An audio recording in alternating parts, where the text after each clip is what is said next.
होता है, लेकिन वो केला नहीं जो आप फेंकना चाहें। जैसे होता है ना कि स्किन पे लगाना है तो वो लगाओ, भाई नहीं खा रहे बच्चे, सड़ गया है तो चलो लगा लो। ये गलती कभी भी नहीं कीजिएगा। बनाना जो आप खा रहे हैं वही एक इतना सा बाइट, 1 बाइट आप ले लीजिए, उसको मैश कीजिए, उसमें कॉर्न ऑयल डालिए। अच्छा, बहुत कामिंग होता है। जैसे भुट्टे का तेल, ठीक है, आप उसको इसमें डाल दीजिए। अगर भुट्टे का ऑयल नहीं मिलता तो आप भुट्टे कॉर्न स्टार्च नहीं लीजिएगा, कॉर्न फ्लावर लीजिएगा, सही है। वो लेके वो इसमें मिक्स कर लें। मिक्स करने के बाद अंडे की जर्दी, देखिए फ्लावर और स्टार्च में फ़र्क है। हाँ, तो आपने ना क्या करना है, अंडे की जर्दी इनको अच्छी तरीके से मिक्स कर लें। ये आपकी स्किन को ना जो जल रही होती है उसको ठंडक पहुंचाने में आपकी मदद करेगी। आप इसको रोज़ाना लगाएं। लगाने का तरीका भी है कि लगा के ना आप टैप करें, रगड़े नहीं, टैप करें, टैप करें। ये भी आपने रात को करना है, 1 घंटे लगा रहने दें। साफ पानी से जैसे चेहरा को वॉश कर लें। फिर फेस वॉश वगैरह भी प्लीज़ आप फिर अपने डॉक्टर से पूछ कर आप इस्तेमाल करें। या अगर आपको घर का मैं बता दूँ, दही आपका फेस वॉश, सही, खट्टा वाला दही नहीं होना चाहिए, ताज़ा दही है उससे आप फेस वॉश करें, आपको बहुत फ़र्क पड़ेगा। अगर रोजेशिया है, फार्मूला क्रीम लगाकर आपकी स्किन ख़राब हुई है तो खाने के लिए बहुत पुराना नुस्खा है, मैं बता देती हूँ। मेहंदी के पत्ते साफ़ किए हुए, कोई उसमें ना तिनके वगैरह नहीं होने चाहिए। दूसरा, नीम के पत्ते साफ़ किए हुए ताज़ा। अच्छा देखें, जब पत्तों को आप सुखाते हैं ना, उनका कलर थोड़ा सा डार्क कर चला जाता है, वो बिल्कुल येलो नहीं हो जाता। येलो वाले पत्ते नहीं लीजिएगा, आपको कोई फ़र्क नहीं पड़ेगा। और सना लीव, सना के पत्ते, तीनों पत्ते हम वज़न, सिर्फ पत्तों को पीस के पाउडर बना लीजिए। पाउडर बनाने के बाद 1 चुटकी नाश्ते के फ़ौरन बाद खा लीजिए। स्किन के जो मसाइल मैंने आपको बताया, अगर आप ये 3 महीने तक खाएंगे, आहिस्ता आहिस्ता आपकी स्किन बहुत अच्छी हो जाएगी। अच्छा, ये दवा है। हम रिवर्स कर सकते हैं ऐसी कुछ? मैं आपको बताती हूँ, हम इंटरनल से स्टार्ट करती हूँ और एक्सटर्नल तक क्या है। इंटरनली क्या है कि सुबह उठ के सबसे पहले ये प्रोबायोटिक्स का इस्तेमाल करें।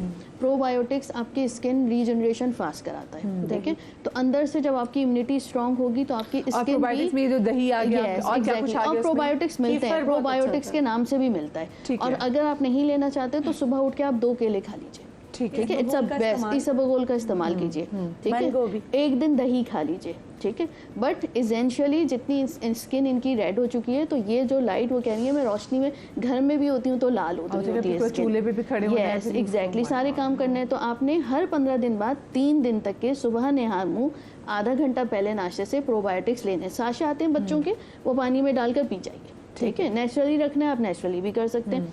ये करने के बाद आपने विटामिन ई ज़्यादा से ज़्यादा इस्तेमाल करना है, विटामिन सी का इस्तेमाल करना है। ये एंटीऑक्सीडेंट हैं, आपका कोलेजन बूस्ट करेंगे। जितना अच्छा कोलेजन बूस्ट होगा उतनी अच्छी तेज़ी से स्किन नॉर्मल होना शुरू होगी। सेकंड क्या है कि इन्होंने हीमोग्लोबिन बहुत अच्छा रखना है, 12 तक के उसको पहुंचाइए। नॉर्मल डाइट से फॉलिक एसिड लीजिए, उसके साथ साथ सुबह निहार मुँह सेब खाने की आदत डालें।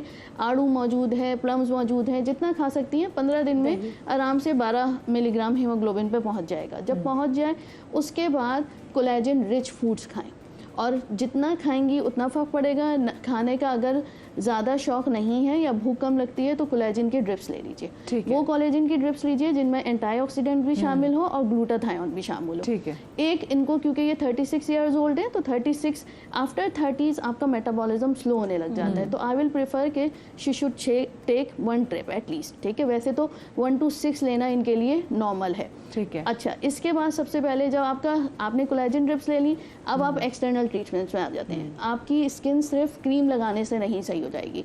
इन दैट टाइम जो ये मैंने अभी 1 मंथ का बताया है, इसमें इनको सिर्फ जिंक ऑक्साइड फेस पे लगाना है। अच्छा। ताकि स्किन रिपेयर करे। जिंक ऑक्साइड क्रीम मिल जाएगी, यस, इजीली हर जगह मिल जाती है। सस्ती से सस्ती भी मिलती है, महंगी से महंगी, 400 से लेकर 4000 की मिलती है। जो इनकी अफोर्डेबिलिटी हो वो ये ले सकती है। इसके बाद इन्होंने किया, टिक के करना है भाई, ये पूरा देखिए, ये पूरा एक मैंने पूरी यहाँ पे इनको जो है पूरी गाइडलाइंस क्या पूरे कंसल्टेशन दे रहे हैं हम फ्री पे ना, ठीक है। तो अब अमल करना इनका काम है, बिल्कुल। और टिक के सुकून से फिर इसके बाद जब कोलेजन की ड्रिप लग गई तो आपकी बॉडी में कोलेजन ज्यादा हुए, अब आपका प्लाज्मा बहुत इफेक्टिव होगा, उसमें ग्रोथ फैक्टर्स बहुत अच्छे होंगे। गो फॉर द पीआरपी के 2 से 3 सेशन लेने के बाद she can go for any laser. Carboxy करा सकती हैं, जो थोड़े बहुत मार्क्स बच जाएं इनके, उसमें कार्बोक्सी इफेक्टिव होगा, कार्बन लेजर इफेक्टिव होगा, और जो है हाँ RF माइक्रो नीडलिंग, उसके अलावा हाइड्रा फेशियल। ये सारी चीज़ें ये ले सकती मैं हैं। एक चीज़ ऐड करना चाहूँगी। एक बड़ा प्रॉब्लम हमारा ये है कि कोई अगर पिगमेंटेशन के साथ आ रहा है तो वो बहुत इम्पेशेंट है। Yes. वो कहते हैं कि बस आप ट्रीटमेंट करें और हम ठीक हो जाएं। ऐसा पॉसिबल नहीं है। कम से कम भी आप 6 मंथ का टाइम देंगी, डॉक्टर के साथ कंसिस्टेंट रहेंगी और जो वो बता रहा है उसके बताए हुए तरीके पे चलेंगी। इट्स नॉट कि मैंने ट्रीटमेंट तो करा लिया है, मैं घर में कुछ यूज़ नहीं कर अब रही। मैं अच्छा, ये ना बताती ये हूँ कि सेगमेंट्स आपके लिए ना बाद में फेसबुक पे भी डलेंगे और आप यूट्यूब पे भी देख एक सकते हैं। और अच्छा, कॉलर हमारे साथ काफी वेट करें। फिजा हमारे साथ शेखुपुरा से। अस्सलाम वालेकुम जी। वालेकुम सलाम मैम, मुझे पूछना है डॉक्टर साहिबा से कि मेरे ना चेहरे पे फ्रैकल्स बहुत ज़्यादा है। अच्छा, तो फ्रैकल्स आप मेरा एक बेटा है और एक बेटी है। बेटी के बाद मुझे ये ना चेहरे पे फ्रैकल्स आई हैं और सी सेक्शन के बाद ही मुझे एथराइटिस का इशू हो गया है। तो शायद वो मेडिसिन की वजह से है। तो मेरे लास्ट टाइम जो है मुझे ट्रेक्जेट देते रहे हैं तो उससे मेरे बाल झड़ना बंद हो गए थे, लेकिन अब उन्होंने फिर से मेडिसिन चेंज की है जिससे मेरे बाल बहुत ज़्यादा झड़ना शुरू हो गए हैं। मुझे अपने बालों के बारे में और अपनी स्किन के बारे में आपसे पता एज करना। बता दीजिए आप अपनी। अपनी एज बता दीजिए फिजा।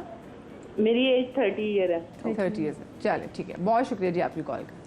हाँ अच्छा, जी। मैं इसमें ऐड करना चाह रही थी, आप मेरे पास भी आते हैं जैसे कोलेजन ड्रिंक लगा, जैसे ड्रिप्स वगैरह लगा के सब कोलेजन ड्रिंक्स पीकर भी कहते हैं हमें फ़र्क नहीं पड़ा। मसला कोलेजन ड्रिंक्स का नहीं होता ना ड्रिप्स का होता है। मसला ये होता है कि उन्होंने अपने लैब्स नहीं कराए होते। अगर आपका विटामिन D3 कम होगा ना, आप कोई भी ड्रिप्स वगैरह लगाते, हो सकता है 3-4 दिन आपको फ़र्क डाले, क्योंकि विटामिन D3 इन सबको मैनेज करके काम करवाने में आपका ये कहते हैं कि अगर D3 कम हो तो कद्दू फर्क नहीं पड़ेगा। बिल्कुल बिल्कुल फर्क नहीं पड़ेगा। इसलिए मेंशन किया जब आपका हीमोग्लोबिन 12 पे पहुंचे, 12 पे है, उस only पे आपने then। जाना है, आप अदरवाइज नहीं जाना कोलेजन आपने। ड्रिप्स लें या ग्लूटाथायोन कुछ भी लें, कर अगर लें। आप पानी का इस्तेमाल नहीं नहीं करें, करते, फ्लश आउट बिल्कुल, नहीं करें उन करें। हार्मफुल इंग्रेडिएंट्स याद आ गया को, तो फिर आपको कुछ रिजल्ट नहीं आएगा। भाई बात सुनिए, सारे घर फौरन इस वक्त पानी पिए। मैं इतना जरूरी है पानी पीना कि मैं ब्रेक ले रही हूँ। ब्रेक ले रही हूँ, पानी पी ले फौरन जाके। ये चाय ना पिए, रखे चाय, पानी पिए। ब्रेक के बाद मिल जाएगा, मजा आइएगा।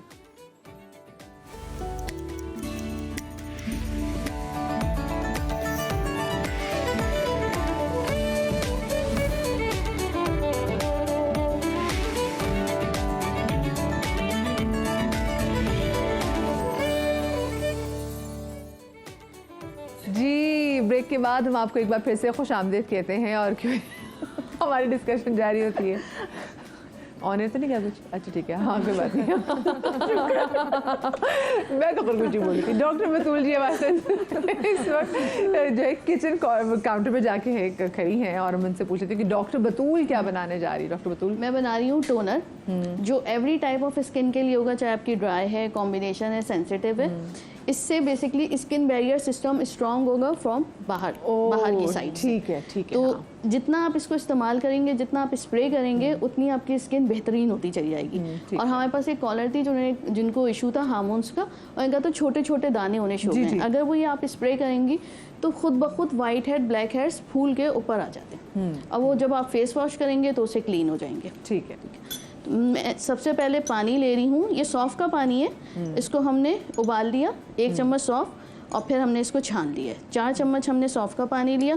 इसमें हम डालेंगे पुदीना, साबित पुदीना। ठीक है। डालने के बाद मैं इसमें शामिल करूँगी 1 चुटकी मीठा सोडा। इन सब चीज़ों को आपने मिक्स करना है। और देखिए 4 चम्मच पानी में 4 से 5 पुदीने के पत्ते डलेंगे। ठीक है। ये खुद ब खुद, जब हमने सोडा डाला है तो ये खुद ब खुद अपना रंग छोड़ना शुरू कर देंगे। और उसके बाद आपने छान कर इसको बॉटल में फिल कर लेना है और स्प्रे करते रहना है। ठीक है, आप क्वांटिटी बढ़ाना चाह रहे हैं, इसी लिहाज से बढ़ाते चले जाइए। ठीक है। इसके बाद है हमारे पास फ्लैक्स सीड। फ्लैक्स सीड को हमने पका लेना है पानी में, और इसका जब जेल निकलता है उस जेल को आपने इस तरह लगाना है फेस पे। अच्छा। फ्लैक्स सीड में बेसिकली नेचुरल सिलिकॉन की ताकत होती है। वो आपके घड़ों को भरना शुरू करती है। हम एक्नी पे बहुत बात करते हैं कि एक्नी सही हो जाए, और लेकिन जो घड़े होते हैं वो बहुत टाइम टेकिंग होते हैं। हाँ। और उसके साथ साथ उसके ट्रीटमेंट्स भी एक्सपेंसिव होते हैं। तो कुछ सिलिकॉन जेल्स आते हैं, जैसे ये जेल है, इसको आप सिर्फ रात में फिलअप कर लीजिए। आप जहाँ जहाँ लगाएंगे वो आपकी स्किन ऊपर आनी शुरू होगी। बट द सेम थिंग कि आपने ये फ्लैक्स सीड खाना भी है सुबह, इसको क्रश कर लीजिए और गर्म पानी में डालकर सुबह पी जाइए। ठीक है। उससे आपका कोलेजन बूस्ट होना शुरू होगा। तो दीज आर कोलेजन बूस्टर्स। आप जैसे जैसे कोलेजन बूस्ट होगा, कोलेजन बूस्ट का क्या मतलब होता है? कोलेजन बूस्ट का मतलब होता है कि जो स्किन में कोलेजन है, जो आपकी हड्डियों में कोलेजन है, वो आपकी फर्स्ट लेयर पर आना शुरू होती है। तो क्या होता है, हड्डियों की रीमॉडलिंग भी बहुत अच्छी होती है, स्किन की रीमॉडलिंग भी बहुत अच्छी होती है। जब स्किन की रीमॉडलिंग होती है तो आपके घड़े बढ़ना शुरू हो जाते हैं। तो मैं पेशेंट से कहती हूँ, आप PRP करवा रहे हो, आप RF माइक्रो नीडलिंग, आप CO2, whatever treatment you are taking, आपको बूस्टिंग करना ज़रूरी है। हर ट्रीटमेंट उस वक्त सक्सेसफुल होता है जब इंटरनली भी काम करें और एक्सटर्नली भी। तो कोशिश करें कि जब आपको एक्ने स्कार्स हो गए हैं, आपने फ्लैक्सीड का इस्तेमाल, अलसी का इस्तेमाल बहुत अच्छा करना है। ये टोनर बनाकर घर में रख लीजिए, इसमें कोई ऐसा इंग्रेडिएंट नहीं है जो हार्मफुल हो। लगाइए, दिन में 3 से ऐसी जगह पे रखिए जो आपके इन हैंड मौजूद हो, जहाँ पे आप बहुत दफ़ा गुजरते हो। आपने बॉटल उठाई, स्प्रे करना शुरू कर दिया। तो जितना आप इसको इस्तेमाल करेंगे, आपके घड़े मिनिमाइज होंगे, ओपन पोर्स खत्म होना, टाइट होना शुरू होंगे और स्किन खुद ब खुद बैलेंस होती चली जाएगी, फ्लॉलेस होना शुरू हो जाएगी। सबसे एक और इम्पॉर्टेंट चीज़ जो है वो 13 ईयर्स पे ब्लैक हेड और वाइट हेड का निकलना है। अब उस वक्त जो है बच्चे पूछते हैं हम कौन सी एक ऐसी क्रीम बता दीजिए जिससे वाइट हेड ब्लैक हेड्स ना हो, बहुत ऑड लगते हैं। स्पेशली मैं देखती हूँ मधिया कि लड़कियां तो बता देती हैं, डिस्कस कर लेती हैं, बच्चे शाय होते हैं लड़के। और मैं लड़कों का कॉन्फिडेंस लेवल देखती हूँ, काफी गिरता है, गिरने लग जाता है। और समहाउ घर का माहौल ऐसा नहीं होता कि पेरेंट्स से डिस्कस कर चीज़ें। तो बड़ी बहन आई मेरे पास, शी इज़ डूइंग MBA, तो बच्चा कोने से वापस आता है जब अम्मी वो चली जाती है बहन, और कहता है ये वाइट हेड ब्लैक हेड दोनों हो गए, बस एक छोटी सी क्रीम लिख कर दे दीजिए, बस लगाओ और ठीक हो जाए, मम्मा को नहीं बताइएगा। तो ये देखिए ये इश्यूज होते हैं। तो अपने बच्चों से इतनी दोस्ती करें कि वो आपसे हर चीज़, मुझे इतना प्यारा लगा वो बच्चा, मैंने फ़ौरन क्रीम लिख कर दी, मैंने कहा बेटा ये रात में लगाइएगा, it's not harmful at all. आप और सैलिसिलिक एसिड का क्लेंजर 12 साल के बाद बच्चों को सैलिसिलिक एसिड क्लेंजर पर शिफ्ट कीजिए, वाइट हेड ब्लैक हेड बनेंगे ही नहीं। सही, ठीक है। और ये क्रीम है जेंटामाइसिन, कोई भी जेंटामाइसिन 1% ले लीजिए, बच्चों को 12 साल के बाद लगानी शुरू कर दीजिए, वाइट हेड ब्लैक हेड नहीं बनेंगे, ताकि सिस्टिक एक्ने ना हो। ठीक है। और बस ये सारी चीज़ों का इस्तेमाल बहुत ज़रूरी है। मुझे ये बताइएगा, हमारे कुछ दिनों पहले, आजकल आपको पता है ना कराची में कितनी अच्छी हवाएं चल रही हैं, और कराची में कचरे का निज़ाम भी कितना अच्छा ठिकाने लगाने का, बड़ी अच्छी हवा चल रही है। और मैं कहीं जा रही थी, तो अब मैं तो गाड़ी में बैठी हुई थी, लेकिन जो हवा चल रही थी तो उसमें जो मेरे भाई बाइक पे बैठे हुए थे और जिन्होंने हेलमेट भी नहीं पहना हुआ था, तो यकीन माने मैंने ज़िंदगी में इतनी तादाद में थैलियाँ कभी उड़ती हुई नहीं देखी। वो थैलियाँ उड़ रही हैं, वो किसी के मुँह पे भी आके लग रही है, तो बेचारे लोग। अब मैं सोची थी अगर ये इतनी गर्द उड़ रही है तो हम ठीक है, हम ख़वातीन की स्किन के मसले के हवाले से बात तो कर रहे हैं, लेकिन मर्दों की भी ऑफ कोर्स स्किन उतनी ही, एक तो एक्सपोज कहीं ज़्यादा है, ठीक है, तो उसकी भी इतनी केयर करने की ज़रूरत है। एक वो मेरे भाई जो कि हेलमेट नहीं लगाते और जो धूप में और सारा बाइक चलाते हैं, और वो मेरी बहनें जो कि हिजाब लेती हैं, क्योंकि क्या होता है कि आपने अगर एक स्कार्फ लिया था घर से बाहर निकलने के लिए, तो वो स्कार्फ आप रोज नहीं धो रही, वो स्कार्फ आप धोती है तकरीबन कोई 1.5 हफ्ते बाद या हफ्ते बाद। अब वो जिसमें आपका पसीना जमा हुआ, उसके उसमें देखती हूँ कि यहाँ पे एक लाइन बन जाती है और यहाँ पे पिंपल्स भी, और सर में भी सीबम का एक अलग सा इशू हो जाता है। उसके लिए क्या कर सकते हैं? अच्छा, उसके लिए एक तो ये कि वॉशिंग, आप 4 से 5 हिजाब अपने पास रखिए ताकि आप डेली बेसिस पे चेंज कर सकें अगर वॉश नहीं कर पा रही हैं। एक तो आपको चेंज करना बहुत ज़रूरी है। सेकेंडली, आपने सबसे पहले टोनर का इस्तेमाल कीजिए। जब आप टोनर, आप स्किन बैलेंस ना देखें, आप स्कार्फ पहनने से पहले आप टोनर स्प्रे कर लीजिए। And same goes for your head. ठीक है, आपका जो स्कैल्प है उस पर बाल जो नहीं टिकते हैं वो सिर्फ इसी वजह से हैं कि स्कैल्प के अंदर जो आपके इंग्रेडिएंट्स जा रहे हैं ना, जितनी धूल मिट्टी वो जाकर जम रही है, वो फॉलिकल को कमज़ोर कर रही है। तो कोशिश कीजिए कि रोज़मेरी वाटर आता है, रोज़मेरी वाटर उम्मे राहिल ने भी बहुत सारी बताए हुए, वो बनाकर रखिए। सुबह आपने स्प्रे कर लिया, जब तक कि आप रेडी हो रही हैं वो ड्राई हो गया, उसके बाद आप हिजाब पहनिए, ताकि और फिर आकर जो है उसको नॉर्मल पीएच के शैम्पू से, न्यूट्रल पीएच के शैम्पू से वॉश कीजिए। कम पानी से कीजिए, पानी का भी एक इशू है पूरे पाकिस्तान में ही है अब तो ऑलमोस्ट। तो एक मग्गा में कहती हूँ, आप सिर्फ आपने न्यूट्रल शैम्पू बनाना है बहुत डाइल्यूटेड फॉर्म में, आपने हल्का हल्का यूँ लगाया और फिर आपने एक मग्गा पानी डाल लिया, बहुत ज़्यादा आपको शैम्पू करने की नीड नहीं है। हिजाब का ये मतलब